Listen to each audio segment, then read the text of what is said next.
Talking about Simon report basically, ठीक है। तो बेटा साइमन रिपोर्ट साइमन कमीशन के बाद आई थी, जब साइमन कमीशन को इंडियंस ने बॉयकॉट कर दिया था क्योंकि इसके अंदर इनकी 7 मेंबर की कमेटी में कोई भी इंडियन मेंबर नहीं था। तो कांग्रेस और कुछ सेक्शन ऑफ मुस्लिम लीग ने इसको बॉयकॉट कर दिया था। फिर भी साइमन ने अपनी रिपोर्ट प्रेजेंट की ब्रिटिश के आगे, जिसमें पहला पॉइंट क्या था, एवोल्यूशन ऑफ डायरकी। इसने बोला आज से डायरकी सिस्टम ख़त्म।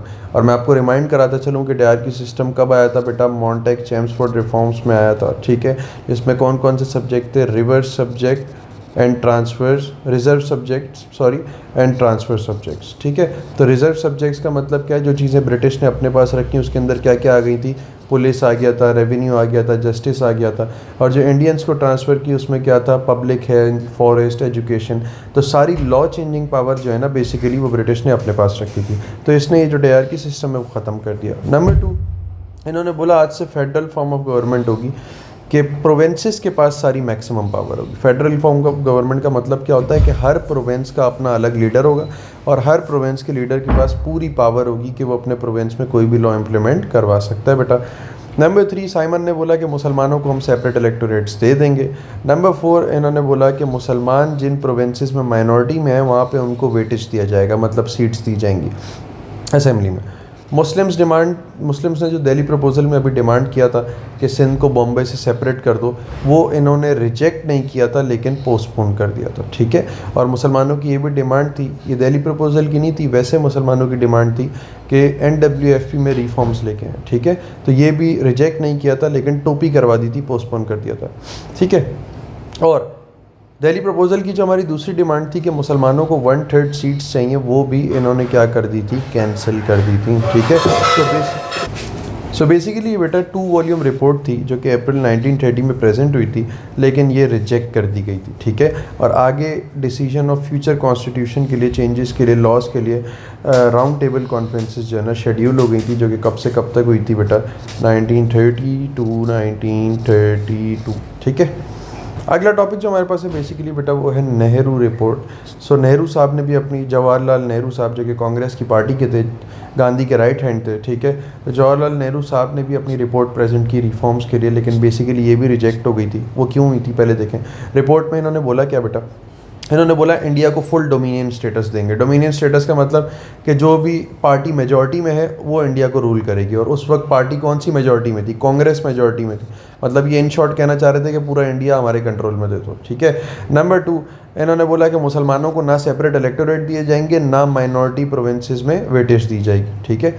और उसके बाद इन्होंने बोला कि मुस्लिम्स की हम एक डिमांड मान लेते हैं कि Sindh should be separated from Bombay. 4th point इन्होंने बोला कि आज से NWFP और बलूचिस्तान को प्रोविंशियल स्टेटस दे देंगे, मतलब आज से इनको प्रोविंस बोलेंगे। वोटिंग राइट्स बढ़ा दिए थे, ठीक है।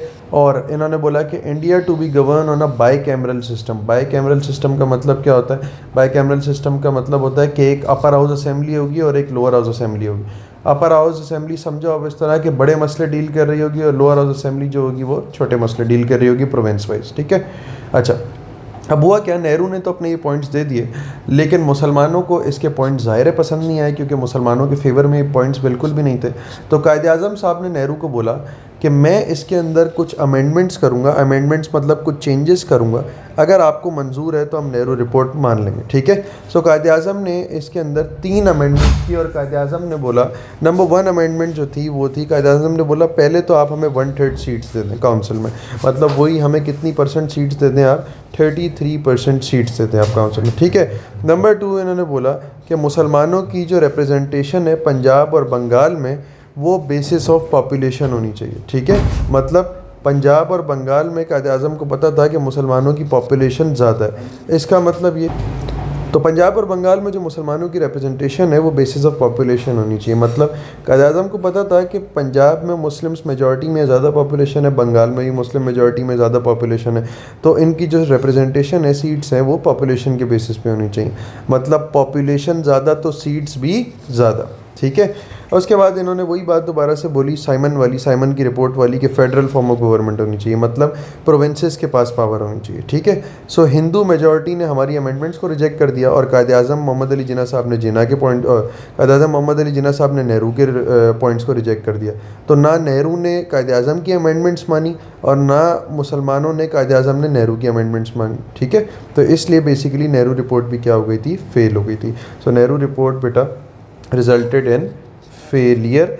उसके बाद हमारी जो साइमन रिपोर्ट थी ये भी रिजल्टेड इन फेलियर, ठीक है। उसके बाद हमारे जो दिल्ली प्रपोजल थे ये तो पास थे, साइमन कमीशन था वो भी एक तरह से फेलियर ही कह सकते हैं क्योंकि इंडियंस ने इसका बॉयकॉट कर दिया था।